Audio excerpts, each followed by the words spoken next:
ओम श्री गणेशाय नमः। आप सभी का हमारे YouTube चैनल पर हार्दिक स्वागत है। आइए सुने गणेश जी की पौराणिक कथाएं। साथ में सुनेंगे धन समृद्धि प्रदान करने वाली, बरकत देने वाली माता अन्नपूर्णा की कथा। तो इन कथाओं को श्रद्धा और भक्ति के साथ पूरा अवश्य सुनिएगा। प्रेम से बोले गणेश जी महाराज की जय हो। बहुत समय पहले की बात है। एक गांव में एक भाई बहन रहते थे। भाई बहुत गरीब था, पर उसकी बहन पैसे वाली थी। जब बहन के ननद का विवाह था, तब बहन ने ना तो अपने भाई को विवाह में आने का निमंत्रण दिया और ना ही कोई चिट्ठी भेजी। भाई को बाहर वालों से पता चला कि उसके बहन के ननद का विवाह है। भाई ने अपने गांव वालों को बताया। तब गांव वालों ने अपने घर से चुनरी, बिछिया और साड़ी जैसा जिनसे बन पड़ा कन्या के लिए दिया। भाई सारा सामान लेकर बहन के गांव पहुंचा। बहन के घर जाने पर बहन की देवरानी बोली, भाभी जी, आपके भाई आए हैं। बहन ने पूछा, कैसे आए हैं और क्या पहना है? तब देवरानी ने कहा, पैदल आए हैं, फटी पगड़ी, फटी धोती पहने हैं। बहन बोली, मेरे ससुर हवेली के सामने दुकान में बैठे हैं, मुझे शर्म आती है। भाई को बोलो पीछे के दरवाजे से आए। भाई के आते ही बहन ने भाई को एक कमरे में बंद कर बाहर से ताला लगा दिया। एक तरफ लड़की का विवाह हो रहा था, गाजे बाजे बज रहे थे, अतिथियों को भोजन कराया जा रहा था, और दूसरी तरफ भाई को कोई भी पानी तक पूछने वाला न था। तभी भांजे की बहू को दया आई और उसने दरवाजा खोल दिया। दरवाजा खुलते ही भाई वहां से भागा। 2 दिनों के भूखे प्यासे रहने के कारण उसे चक्कर आने लगे। रास्ते में एक गणेश जी का मंदिर था, वहां जाकर गिर गया और रोते रोते गणेश भगवान को अपनी व्यथा सुनाई और बोला, हे गणेश जी महाराज, आज मेरी गरीबी के कारण से मेरी सगी बहन ने मुझे धिक्कार दिया। घर जाने पर मेरी पत्नी, मेरे बच्चे जब पूछेंगे कि विवाह से क्या मिठाई लेकर आए हैं, तो मैं क्या जवाब दूंगा? तब गणेश जी को उस पर दया आ गई और गणेश जी भगवान बोले, मेरे बगीचे से ककड़ी और तरबूज तोड़कर ले जा। तब भाई ने ककड़ी तोड़कर झोला भर लिया और अपने घर गया। घर जाते ही बच्चों ने पूछा, पिताजी, बुआ के यहाँ से हम लोगों के लिए क्या लाए हैं?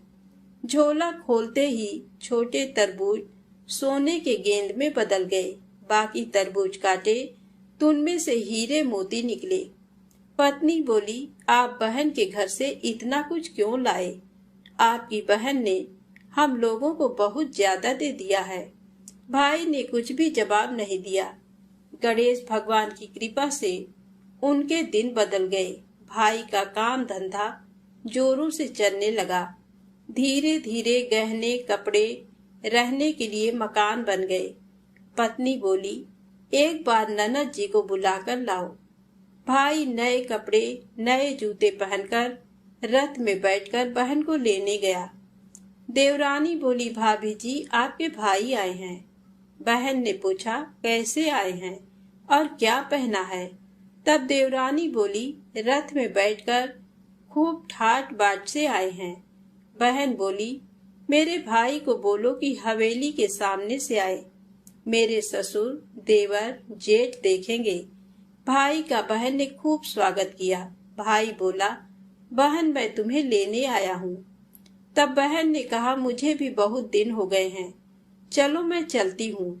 भाई बहन को लेकर अपने घर आया। भाई और उसकी पत्नी ने बहन का खूब आदर सत्कार किया। जो चीजें मांगी सब बनवा कर दिया। बहन बोली, भाई, मुझे एक जूती चाहिए। तब भाई ने मोची को बुलाया और कहा, मेरी बहन के लिए ऐसी जूती बनाओ जो मुंह से बोले। भाई ने बहन को बहुत सारा धन देकर विदा किया, पर अभी तक वह जूती नहीं आई थी। बहन रवाना होने लगी, तभी मोची जूतियां लेकर आया। बहन के जूती पहनते ही जूतियां बोली, निर्धन भाई की पैसे वाली बहन, गणेश जी का बगीचा नहीं होता तो आज क्या करती। बहन तब भाई की पत्नी से पूछा, ये कहाँ से आवाज आ रही है। तभी भाई ने कहा, सुबह का समय है, कोई जीव जंतु बोल रहे होंगे। भाई ने घोड़े गाड़ी को जल्दी जाने को कहा।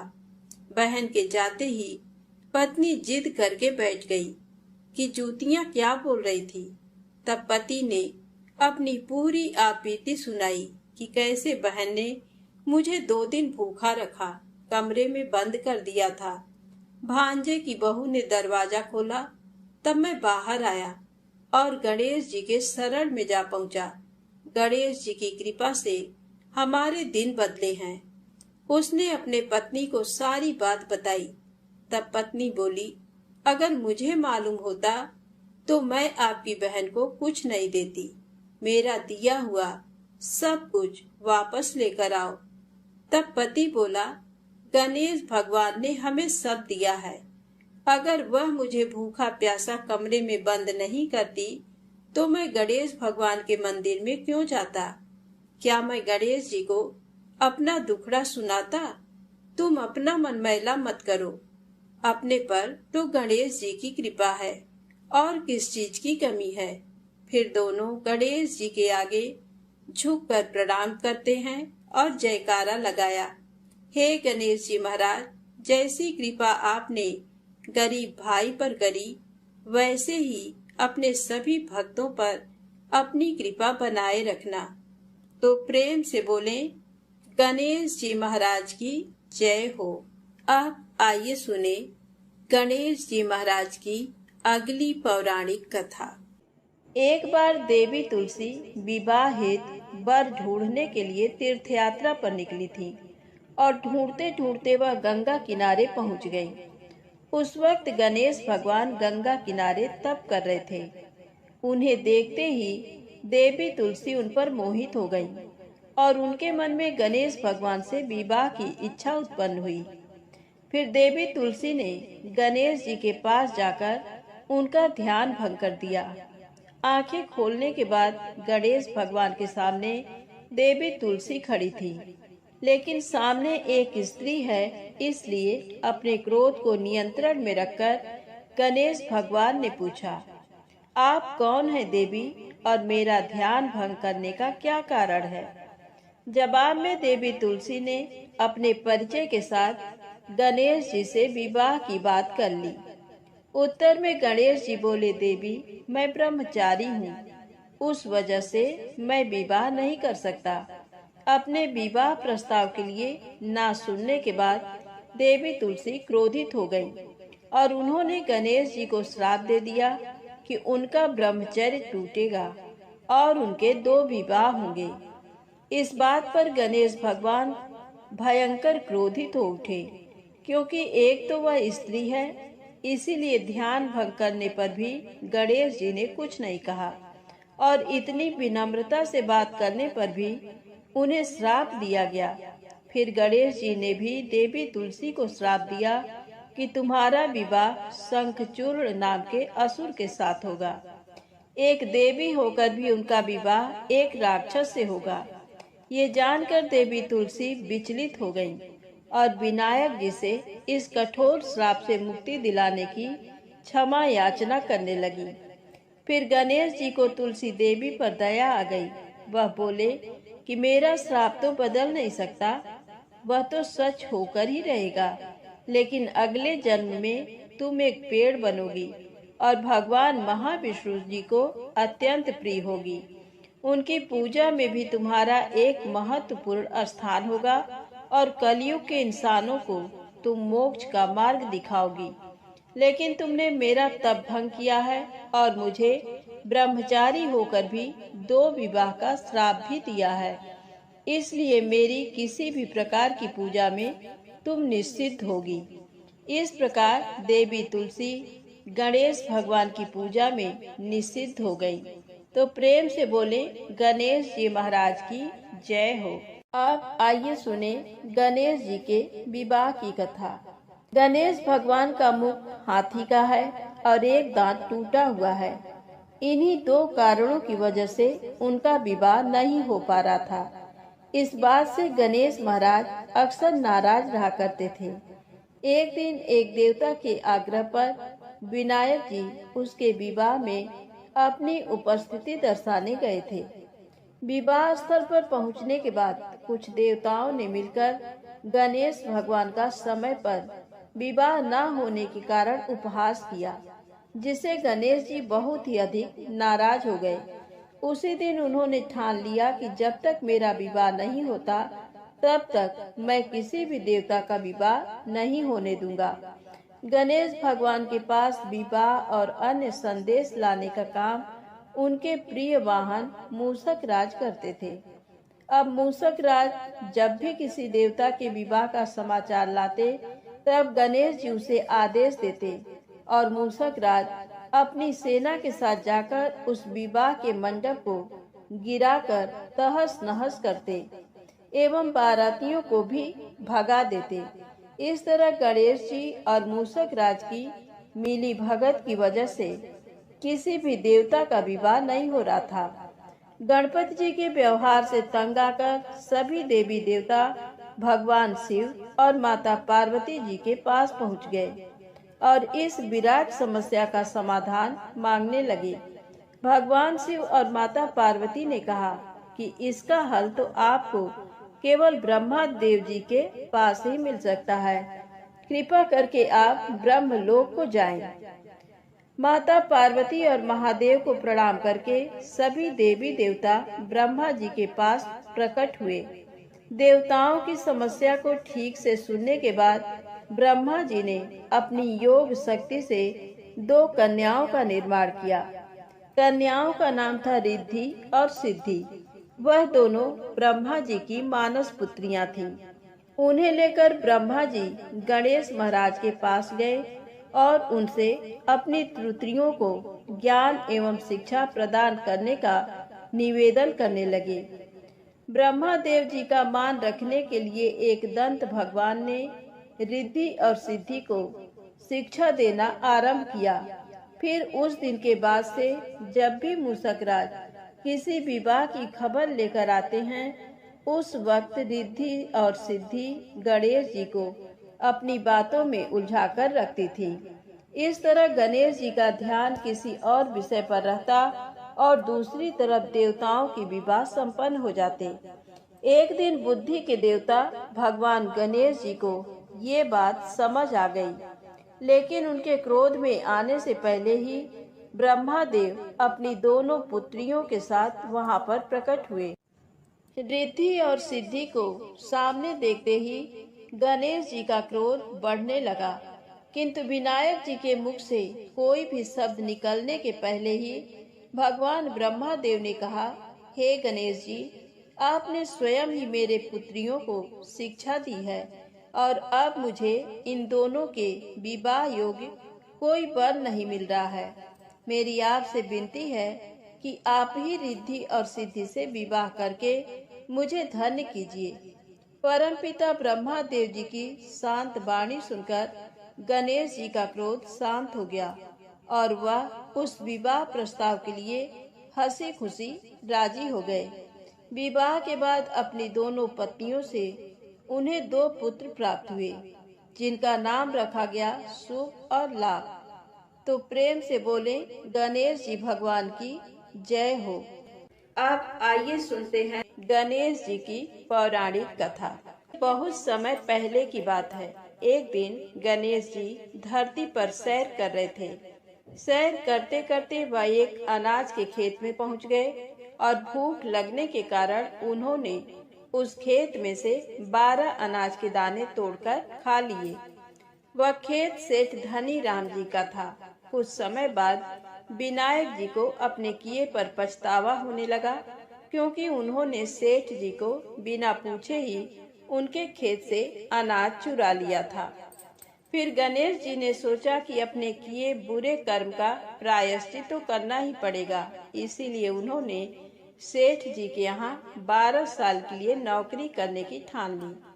उसके बाद अगली ही सुबह विनायक जी 13 से 14 साल के एक लड़के का रूप लेकर नौकरी मांगने के लिए धनी राम सेठ जी के घर पहुँचे और उन्होंने सेठ जी को अपना नाम गणेशा बताया। विनायक भगवान की बुद्धिमानी की परीक्षा लेने के बाद सेठ जी ने खुशी खुशी नौकरी भी दे दी। अब गणेश भगवान एक सामान्य मनुष्य के रूप में सेठ जी के ही घर पर रहने लगे। एक दिन सेठ जी की पत्नी शाम के समय घर का काम खत्म करने के बाद राख से हाथ धोने जा रही थी। ये देख गणेश जी ने सेठानी जी के हाथ पकड़कर जबरदस्ती मिट्टी से हाथ धुलवा दिए। गणेश की इस हरकत से सेठानी आग बबूला हो गई और उन्होंने सेठ जी के कमरे में जाकर गणेश जी की शिकायत कर दी। सेठानी से सब कुछ सुनने के बाद सेठ धनी राम ने गणेशा को बुलाया और इस हरकत का कारण पूछा। गणेश जी बोले कि सेठानी शाम के समय राख से हाथ धो रही थी और ऐसा करने से घर की लक्ष्मी नाराज होकर चली जाती हैं। इसीलिए मैंने उनके हाथ मिट्टी से धुलवाए। इससे घर पर माता लक्ष्मी की कृपा बनी रहती है। ये सब सुनकर सेठ जी ने सोचा गणेशा की सोच तो बड़ी अच्छी है। उसी के कुछ दिन बाद कुंभ मेले का शुभ अवसर आया। सेठ जी ने गणेशा को बुलाया और कहा, सेठानी जी को कुंभ मेले में स्नान करा लाओ। अब सेठानी और गणेशा स्नान के लिए मेले में पहुँचे। वहां पहुंचने के बाद सेठानी नदी के किनारे बैठकर नहाने लगी। उन्हें ऐसा करते देख गणेशा दौड़ कर आए और सेठानी जी के दोनों हाथ पकड़कर उन्हें नदी के अंदर लेकर गए।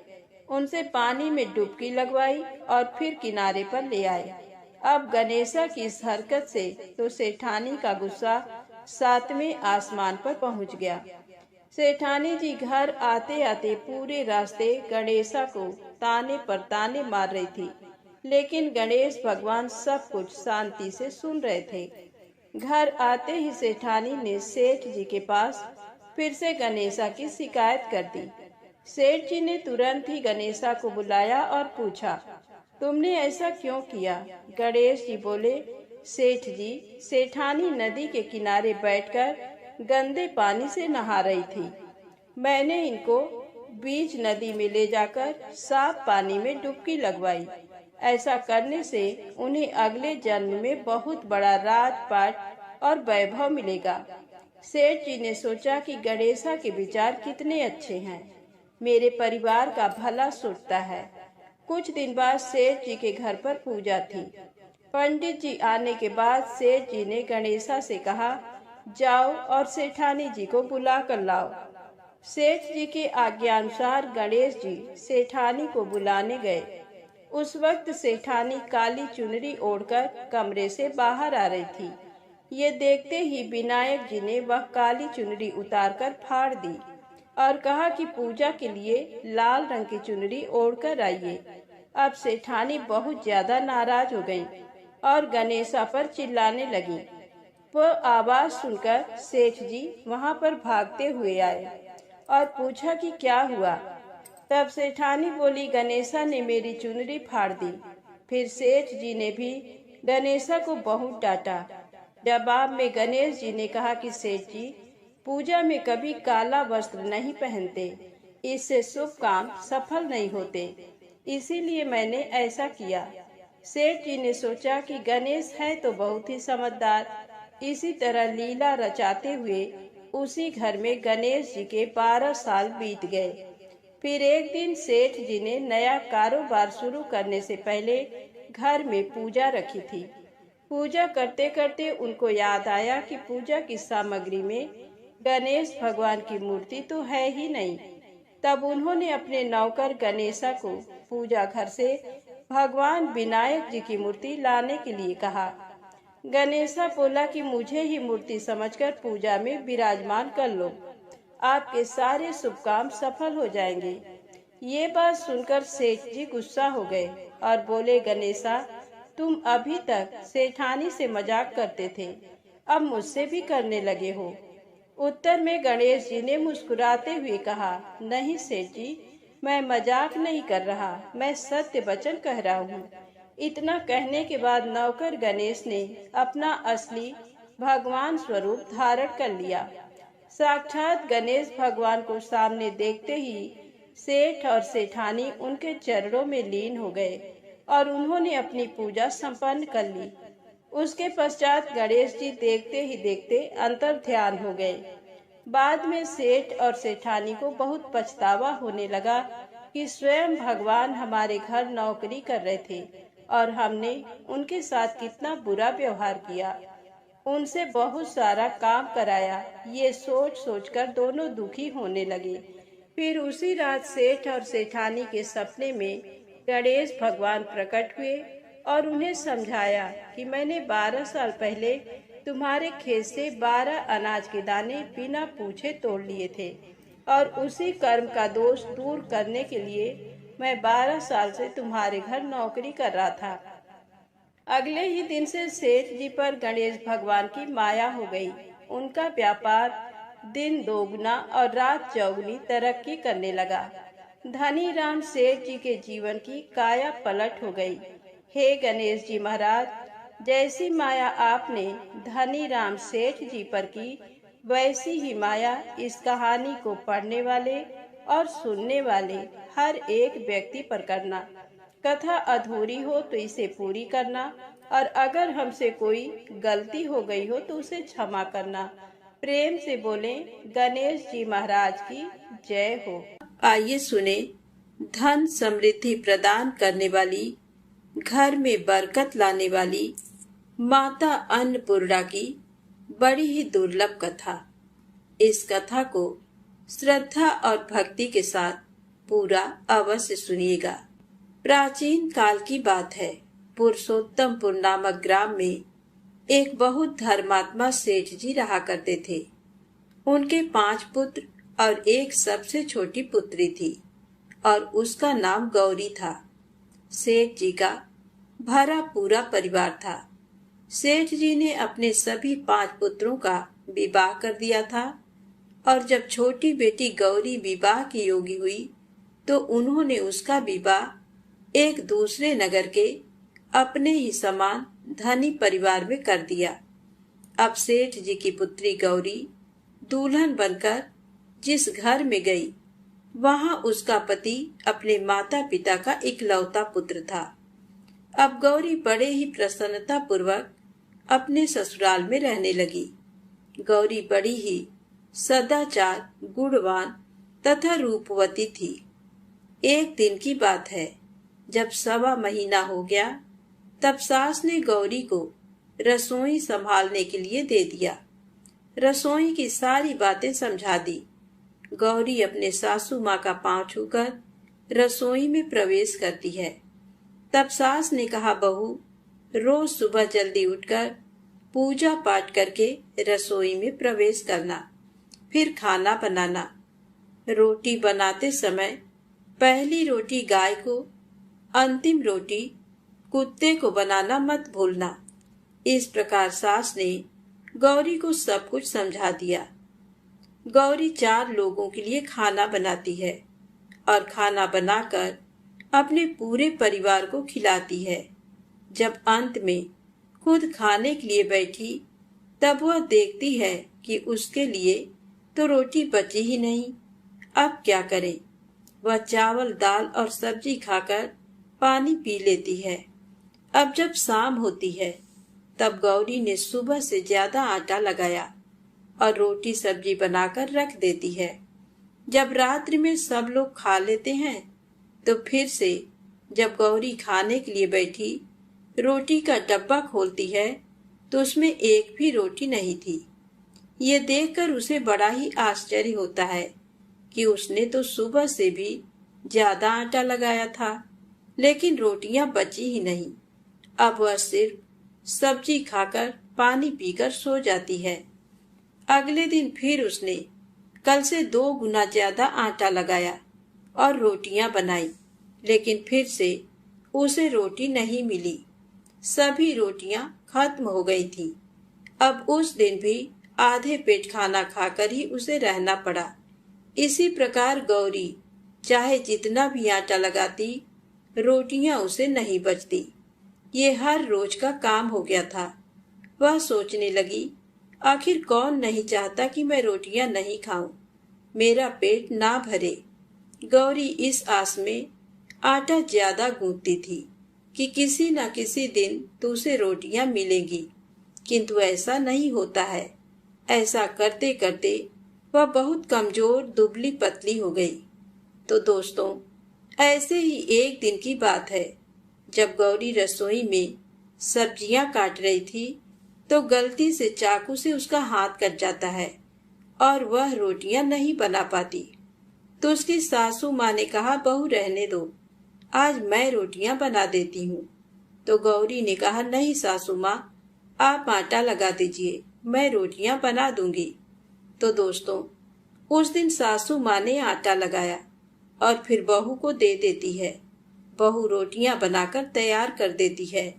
घर के सभी सदस्य रात के समय जब खाना खाने लगते हैं, सब लोग जब खाना खा लेते हैं, तब बारी आती है गौरी की। तो वह बहुत दुखी मन से खाना खाने बैठती है। वह सोचती है, आज तो सासू माँ ने आटा गूंथा है, वह भी बहुत कम। आज तो मेरे लिए रोटियां बची ही नहीं होंगी। ये सोचकर बहू मन ही मन बहुत दुखी होती है। किंतु जब वह रोटी के डब्बे को खोलती है तो उसने देखा कि उसमें 4-5 रोटियां पड़ी हैं। ये देखकर बहू बहुत खुश होती है। अब क्या था, ऐसे ही 7 दिनों तक बहू की सासू माँ ने आटा गूंथा और बहू रोटियां बनाती थी और बहू को रोज रोटियां मिलने लगी। इन 7 दिन बहू ने भर पेट खाना खाया। जब 8वां दिन आया तो बहू का हाथ भी ठीक हो गया था। तब सासू माँ ने कहा कि गौरी बेटा, क्या मैं आज आटा गूंथ दूं या फिर तुम आटा गूंथ लोगी? तब गौरी ने कहा, नहीं माँ, मेरा हाथ अब ठीक हो गया है, मैं आटा गूंथ दूंगी। उस दिन गौरी ने आटा गूंथा और रोटियां बनाई, सबको प्रेम पूर्वक खाना खिलाया। जब उसके खाने की बारी आई तब उसने देखा कि रोटी के डिब्बे में तो रोटी है ही नहीं, पूरा रोटी खत्म हो गया। ये देख बहू गौरी बहुत ही आश्चर्य में पड़ जाती है। वह सोचती है, जब तक सासू माँ ने आटा लगाया तब तक तो मुझे रोटियां मिलती थी, लेकिन जब से मैं आटा गूंथने लगी तो मुझे रोटियां ही नहीं मिलती, जबकि सासू माँ मुझसे बहुत ही कम आटा गूंथती थी। इसके बाद भी पूरा परिवार उसमें खा लिया करता था। ऐसी क्या बात है? ये सारी बातें सोचकर गौरी बहुत ही परेशान हो जाती है और दिन भर दुखी रहती थी। एक दिन की बात है, गौरी के पति ने गौरी से पूछा कि गौरी, तुम इतना उदास क्यों रहती हो? इतना सारा धन संपत्ति सब तुम्हारा ही तो है, तुम्हें रोकने टोकने वाला कोई नहीं है। तुम अपने मन से अपने पसंद का भोजन बनाकर खा सकती हो। तुम दिन प्रतिदिन इतनी कमजोर कैसे होती जा रही हो? गौरी ने लाज और संकोच से अपने पति को कुछ नहीं बताया। तब उसके पति ने सोचा कि शायद उसकी पत्नी को उसके माता पिता की याद आ रही है। इसीलिए अगले दिन गौरी का पति अपने माता पिता से कहता है कि पिताजी, मुझे लगता है कि गौरी को उसके माता पिता की याद आ रही है। मैं उसे उसके मायके ले जाकर सबसे मिलवा लाता हूँ। अपने बेटे की बात सुनकर गौरी के सास ससुर तैयार हो जाते हैं और उसे जाने की अनुमति दे देते हैं और कहते हैं, बेटा, यदि बहू को अपने माता पिता से मिलकर प्रसन्नता होती है तो अवश्य ही तुम उसे उसके मायके ले जाओ। अब गौरी का पति अपने पत्नी को लेकर उसके मायके जाता है। दामाद और बेटी को देखकर उनका बहुत ही आवभगत होता है। तरह तरह के व्यंजन बनाए जाते हैं, खिलाए जाते हैं। बहुत सेवा सत्कार होता है। उसी दिन रात्रि में समय मिलने पर गौरी की माँ ने अपनी बेटी को कोने में ले जाकर पूछा, बेटी, तुम इतनी दुबली पतली कैसे हो गई? तुम तो बहुत ही कमजोर दिख रही हो। क्या बात है? तुम्हें कौन सी बात खाए जाती है? क्या तुम्हारे ससुराल वाले तुम्हारी चिंता नहीं करते, तुम्हें दुख देते हैं? या ऐसी कौन सी बात है जिससे तुम्हारी ये दशा हो गई है? अपनी माँ की बातें सुनकर गौरी अपनी सारी परेशानी, सारी चिंताएं, सब कुछ बताती है।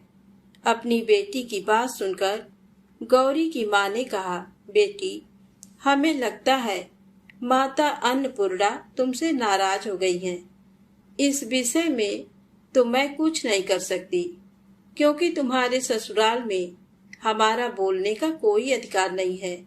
इसीलिए मैं तो कहूंगी कि तुम यहाँ से जाने के बाद इस विषय में अपने सास और ससुर से बात करना। वही कुछ हल बताएंगे और तुम्हारी समस्या का समाधान होगा। बेटी, माँ अन्नपूर्णा जिससे नाराज होती हैं, उसके साथ ऐसा ही होता है। अब अपनी माँ की बातें सुनकर गौरी निश्चय करती है कि वह सारी बातें अपने सासू माँ से कहेगी। अब जब सुबह का समय होता है तो गौरी अपने माता पिता से विदाई लेकर अपने ससुराल आ जाती है। ससुराल आने के बाद वह अपने सास ससुर और पति से सारी बातें कह सुनाती है। वह कहती है, माँ जी, जब से मैंने रसोई संभाला है, मैं खाना बनाती हूँ, तब से मुझे एक भी दिन रोटियां नहीं बचती। मैं बिना खाए ही सो जाती हूँ। किसी किसी दिन पानी पीकर सो जाती हूँ। किसी किसी दिन चावल सब्जी खाती हूँ। रोटी तो मुझे मिलती ही नहीं है। और माँ जी, आपको याद है, मेरा हाथ कटा था, तब आप उस समय आटा गूंथा करती थी, और वह भी बहुत कम। फिर भी मुझे रोटियां बचा करती थी और मैं भर पेट खाना खाती थी। लेकिन अब जब मेरे हाथ का घाव ठीक हो गया, तब से मैं फिर से आटा गूंथने लगी और रोटियां बनाने लगी। अब मुझे फिर से रोटियां नहीं बचती। मैं आधे पेट ही खाना खाती हूँ। अपनी बहू की बातें सुनकर सास को सब कुछ समझ में आ गया। उसने कहा, बहू, ये शायद मेरी ही गलती है। मैंने तुम्हें सब कुछ बताया, सब कुछ सिखाया, लेकिन एक बात तो बताना भूल ही गई। ऐसा कहकर सास अपनी बहू का हाथ पकड़कर गौरी को रसोई में ले जाती है। एक परात में आटा निकालकर उस आटे को अच्छे से गूंथती हैं। गूंथने के बाद उस गूंथे हुए आटे पर अपने उंगलियों के 5 छाप लगा देती हैं और कहती हैं, बहू, ये माँ अन्नपूर्णा का छाप होता है, उनका चिन्ह माना जाता है। आटा लगाने के बाद कोई भी स्त्री इस तरह छाप लगाती है तो उसके घर में बरकत होती है। इसका अर्थ ये है कि माँ अन्नपूर्णा की कृपा सभी परिवार वालों पर बरसे और कोई भी सदस्य भूखे पेट ना सोए। बहू, मैं तुम्हें ऐसा बताना भूल गई। आज से तुम आटा लगाते वक्त आटे पर अपना 5 छाप, 5 उंगलियों का छाप छोड़ देना और माँ अन्नपूर्णा तुम्हारे ऊपर अवश्य ही कृपा करेंगी और तुम कभी भी खाली पेट, भूखे पेट नहीं सोओगी। ये बरकत का चिन्ह होता है। अब अपने सासू माँ की बात सुनकर बहू हर रोज आटा गूंथती और फिर उस पर अपने 5 अंगुलियों की छाप छोड़ देती और फिर रोटियां बनाती। अब बहू को भी हर रोज रोटियां मिलने लगी। वह पेट भर भोजन करने लगी और स्वस्थ भी हो गई। माँ अन्नपूर्णा की कृपा उस पर बरसने लगी। उसके हाथ में माँ अन्नपूर्णा का वास हो गया। घर पर कोई भी सदस्य भूखा नहीं रहता और जो कोई मेहमान आता या कोई भी भीख मांगने के लिए भिक्षुक आता, उसे भी वह खाना खिलाकर ही घर से विदा करती। इस प्रकार बहू के ऐसा करने से उसके घर में बरकत होने लगी अन्न की वर्षा होने लगी। तो दोस्तों, आटे को कूटकर उस पर 5 उंगलियों का छाप लगाना हमारी पुरानी परंपरा है। ये माता लक्ष्मी और अन्नपूर्णा माता का चिन्ह माना जाता है। ऐसा करने से माता अन्नपूर्णा सदा प्रसन्न रहती हैं और घर वालों पर अपनी कृपा दृष्टि बनाए रखती हैं। हमारे पूर्वजों से लेकर अब तक ये परंपरा चली आ रही है। सभी माताएं बहनें अपने 5 अंगुलियों की छाप आटे पर अवश्य ही लगाती हैं और माँ अन्नपूर्णा से प्रार्थना करती हैं कि सबका पेट भरना, सबका कल्याण करना और घर में अन्न धन की वर्षा करना। तो प्रेम से बोले, अन्नपूर्णा माता की जय हो। ओम नमः शिवाय। जय माता दी, जय भोलेनाथ।